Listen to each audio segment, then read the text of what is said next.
Good morning, dear students. Today we will start Unit 3 of our science book, that is Human Beings and Their Needs. Human beings, मनुष्य और उनकी ज़रूरतें.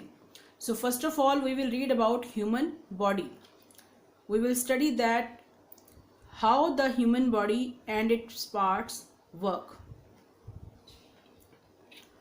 The human body is a wonderful machine. जो मनुष्य का शरीर होता है वो एक अद्भुत मशीन की तरह से होता है. Like any machine, किसी भी मशीन की तरह, the human body is also made up of many parts. मनुष्य का शरीर भी बहुत सारे पार्ट से मिलकर बना होता है.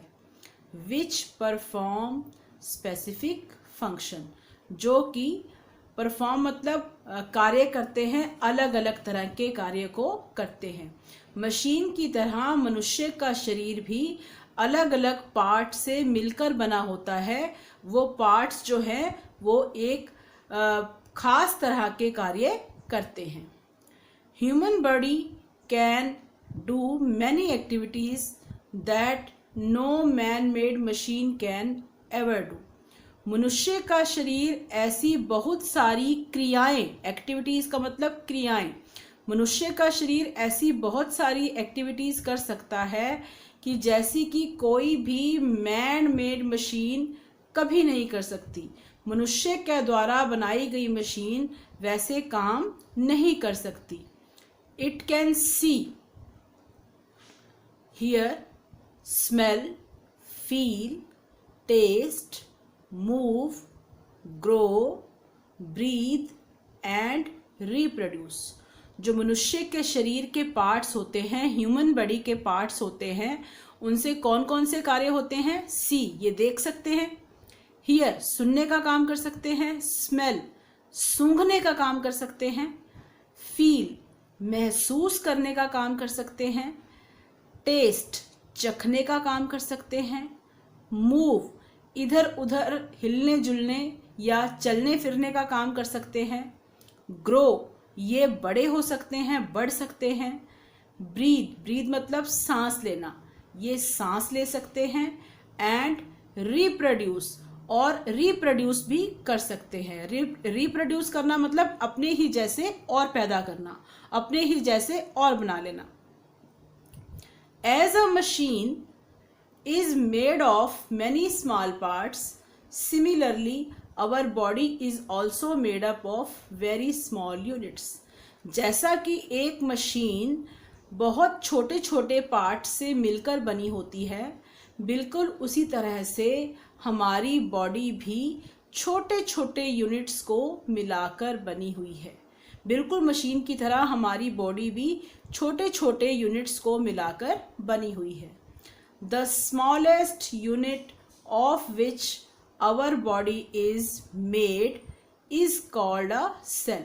हमारे शरीर की जो सबसे छोटी यूनिट होती है, स्मॉलेस्ट यूनिट, हमारे शरीर के जो भाग होते हैं उनके सबसे छोटे यूनिट को सेल कहते हैं. Dear students, read it carefully and learn it कि हमारे शरीर के जो भाग हैं उसके सबसे छोटे यूनिट को सेल कहते हैं. और जब यही छोटे छोटे सेल मिल जाते हैं तो वो आगे टिश्यू बन जाता है. Let's read. Many cells join together to form a tissue. बहुत सारे सेल जब मिल जाते हैं, इकट्ठे ज्वाइन हो जाते हैं, टुगेदर ज्वाइन हो जाते हैं, तो वो मिलकर क्या बनाते हैं? टिश्यू फॉर्म करते हैं. A group of tissues forms an organ. और जब टिश्यूज मिल जाते हैं, जब छोटे छोटे टिश्यूज बहुत सारे मिल जाते हैं, उनका ग्रुप बन जाता है, तो वो क्या बन जाता है? एक ऑर्गन बन जाता है. Different organs perform different functions. जो हमारी बॉडी में ऑर्गन्स होती हैं वो अलग अलग फंक्शन, अलग अलग कार्यों को करती हैं. A few organs together carry out one major function for the body by performing an organ system. जो अलग अलग ऑर्गन्स होती हैं वो अलग अलग कार्य करती हैं। कुछ ऑर्गन्स मिलकर एक मेजर फंक्शन, एक बड़ा कार्य करती हैं फॉर द बॉडी, शरीर के लिए।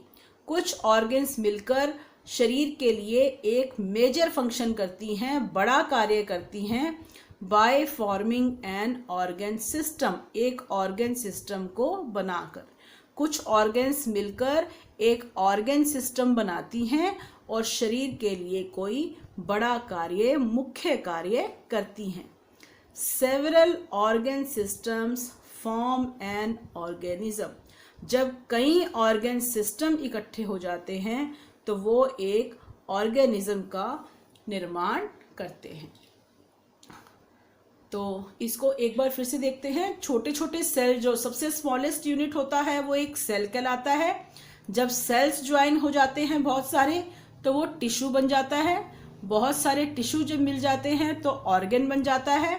अलग अलग ऑर्गन्स मिलकर एक काम करती हैं तो कोई बड़ा काम करती हैं, वो एक ऑर्गन सिस्टम बनाती हैं। अलग अलग ऑर्गन्स मिलकर जब कोई बड़ा काम करती हैं तो एक ऑर्गन सिस्टम बनाती हैं और कई सारे, बहुत सारे ऑर्गन सिस्टम मिलकर एक ऑर्गेनिज्म बनाते हैं।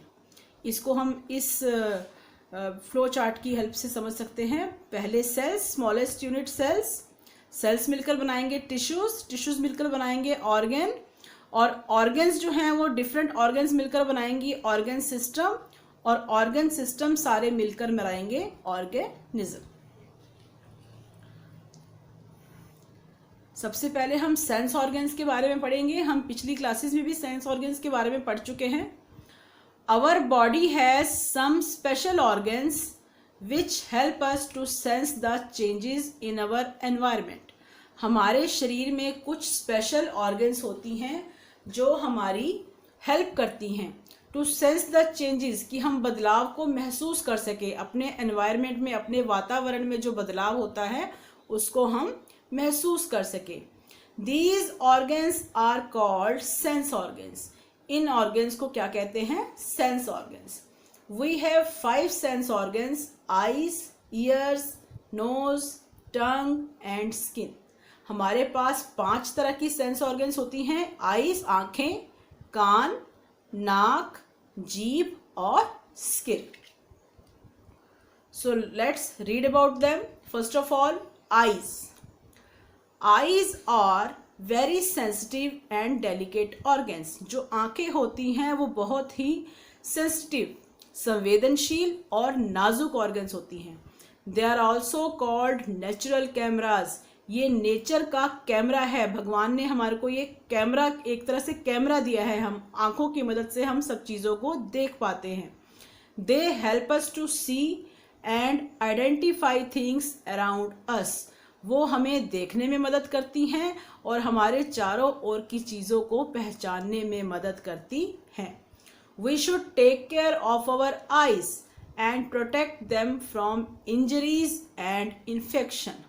हमें अपनी आँखों की देखभाल करनी चाहिए और उन्हें चोट और इन्फेक्शन से बचा कर रखना चाहिए। इंजरीज मीन्स चोट, इन्फेक्शन जो है किसी भी तरह के इन्फेक्शन, चोट से हमें उनको बचा कर रखना चाहिए। Next is tongue. टंग का मतलब जीभ। The tongue helps us to taste different flavours.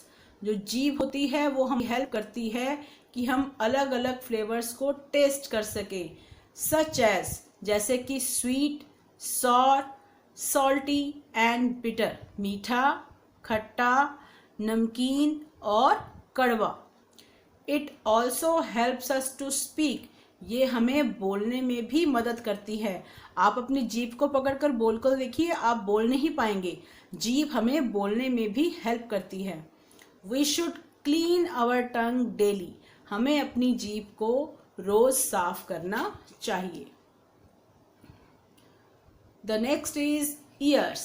Years, we can see the year.